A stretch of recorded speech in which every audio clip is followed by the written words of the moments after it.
You hear a bump at 2 in the morning and you grab the shotgun. You leave the bedroom, you're still half awake. You're barefoot, your heart is pounding, and your eyes are still adjusting. If you're over 60 and planning to clear your house with a shotgun or AR at 2 in the morning, you need to rethink your strategy. I'm Dave with Everyday Gun Owner, and I am 55 and I've got over 30 years of firearms experience. I spent 12 years in the Army Reserve teaching regular soldiers how to shoot and qualify. Now, I want a caveat. I'm not SWAT. I'm not a cop. I'm just like you. I've worn glasses since was in high school. I have bad back, bad hip.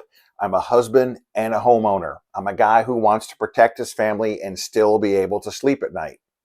Now, most of what you've been told about home defense tactics over the last 20 or 30 years assumes you're still in your 20s with a full kit, perfect knees, and perfect vision.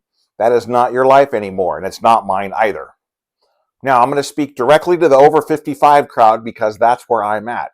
This plan works for anyone who takes home defense seriously. Whether you're single, married, you have an apartment or a house, kids, grandkids, or it's just you and the dog.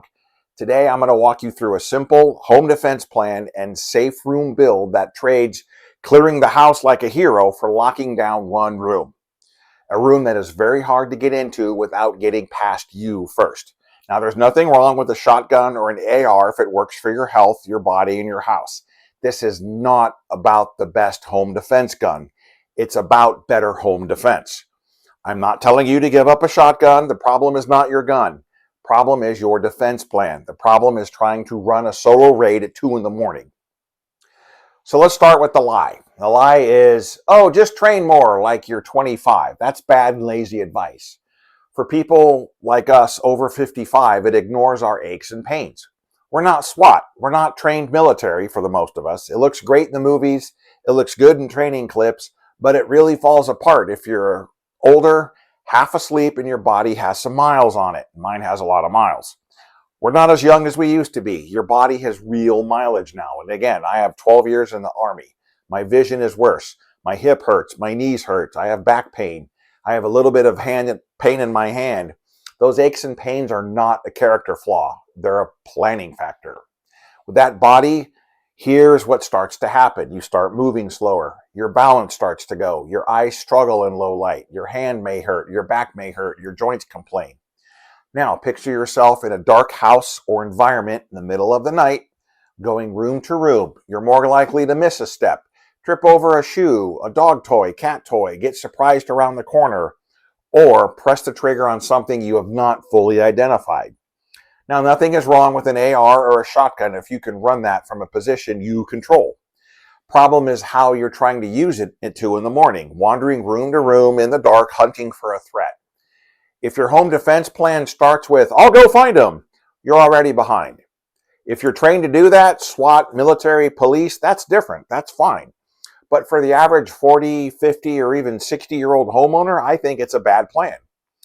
And that's before we even start to talk about the legal mess of having a defendable room and going hunting through the house looking for the bad guy with a long gun. You're adding risk to your body and risk to your future in a courtroom. Now, I'm not trying to insult you. I'm hoping this makes you realize your home defense strategy and your home defense tactics need to change as your body changes. Your aches and pains are a planning factor. You need to plan around the body you have now, not the one you had 20 or 30 years ago. So we can drop the one-man SWAT team fantasy. You're not in raid. You are the defender of one room and the people in it. That shift changes everything. So the safe room concept is the core idea. Your goal in a home invasion is not to dominate the whole house.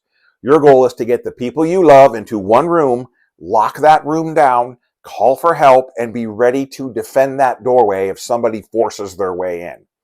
Usually that's your master bedroom. So instead of thinking, how do I clear every room? You have to think, how do I turn my bedroom, or whatever room it is, into a defendable safe room? Now, this video will help you build that safe room at your speed with what you need. That means a stronger door, simple, fast lock or barricade. You're controlling the lighting. You have gear staged, clear instructions for your spouse, kids, or grandkids. I'm going to break this down step by step so you can build this out over a weekend or a couple of weekends. Now, if you do like no-nonsense videos like this and you're tired of fantasy home defense tactics for 20-year-olds, hit subscribe and give this video a quick like. It does tell me you want real world content for older defenders. Now we're going to build your safe room.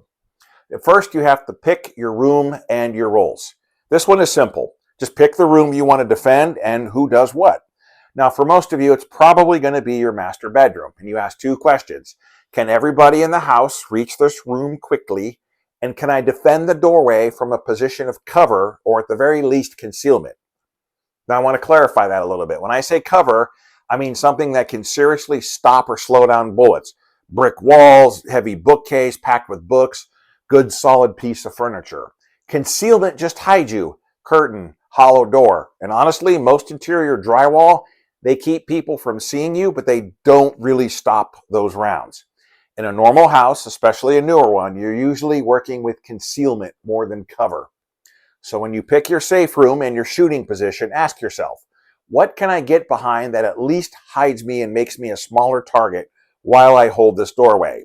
Now, if you have furniture or objects that could provide actual cover, even better. Now, if it's just you and your spouse, your roles are simple. One person gets to the phone and calls 911. The other gets to the firearm, the light, and covers the door. Now, if you have kids or grandkids in the house, this is going to add more layers. I like a code word. You can use whatever code word you like, but it needs to be simple. Being a history buff, you can use Alamo. You tell the kids, the grandkids, the family, if you ever hear me yell, Alamo, Alamo, or whatever your code word is, get out of bed, come straight to our room. Do not stop for toys. Do not look out the window. Come to our room immediately. You do not, as the homeowner, do not yell, hey, there's a bad guy in the house. Come here now. Shout the code word you have rehearsed. And yes, it's okay if you have to get the kids. But if you're on separate floors and you have to get your children or grandchildren, be very careful about this. This should not turn into a hunting expedition. You build that code word into your family plan ahead of time. You walk the route in daylight. You practice it so it feels normal, not scary to them. You don't have to invent this from scratch. Now, if you want a little help, I have a safe room protocol. It's a simple printable checklist that goes through all of these steps, and you can download it using the link below.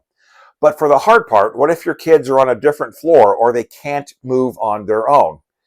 If you absolutely must leave the safe room to get a child or a vulnerable person, you're changing your mission from defense to extraction. It's not a hunting expedition. You're extracting. This is the highest risk scenario, and you cannot treat it as an afterthought. Young kids or for people in far rooms, decide with your spouse who grabs them and when. You hear an outside noise. Okay. The wife stays put, starts calling 911. You go get the children. One holds the door, the other gets the grandkids or kids. You need to write this rule down. No complex plans that overwhelm you at 2 a.m. that it's a 30-page house defense plan. You cannot decide this at 2 in the morning when it's happening. You can have an extraction protocol, retrieval protocol, whatever you want to call it. You must define the trigger. What specific event forces you to leave the room? Child screaming, absolute silence after the code word is yelled, something like that. Who's the defender? Who's the retriever? If you have a spouse, one person stays in the room and secures the safe room. They're the final line of defense and the contact point. What tools and paths do you take? Must know the fastest and most exact route to that location. Should take their light and firearm with them. Purpose with the move is to move to the child's room and retreat immediately back to the safe room. You're not clearing corners. You're not going to get a snack or check in the kitchen. Get the child, get the elderly person, the infirm, and come back. Now, I am also not instructing you to get someone. That if you decide to go, you need a plan that minimizes your exposure and secures the defender holding the fort. You have to put this protocol in writing and agree on it. Now, to harden the door, this is step 2. Most bedroom doors, honestly, are a joke. They have hollow core, screws, weak strike plates, and a kick from a teenager can blow them open. Now, you don't need a bank vault for this either. That's the good news. You just need the door to hold long enough for you to wake up, get people into your room, call 911, and get your defenses set. Now, this is what I want you to look at.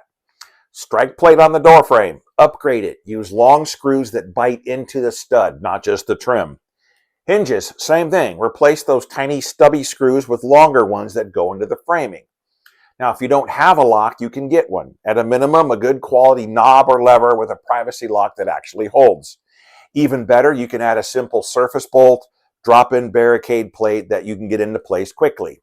Now, if you want some ideas for reinforcements, I have some links in the description. If you decide to pick anything up through those links, it does support the channel, doesn't cost you a thing. But the big picture is when that door closes and locks, it buys you time. Time to get your glasses on. Time to get your light and firearm set. Time to get your heart rate down a notch. Definitely time to call 911. It's a better plan than standing in the hallway in the cover at 2 in the morning. Now, step 3, you can control the lighting. Now, our eyes, especially after 40, 50, don't handle sudden light changes like they did 20 years ago. Should decide right now which side of the door is bright and which side is dim. And this is what I recommend. You can turn the hallway light on, but keep your bedroom light low or just off, period. Keep your bedroom light low, hallway lit. Small lamp on the table is great for this, or if you have a weapon-mounted light, you only need to positively identify what's coming through the door. You want them in the light, you in the shadows. Now you can stage your vision.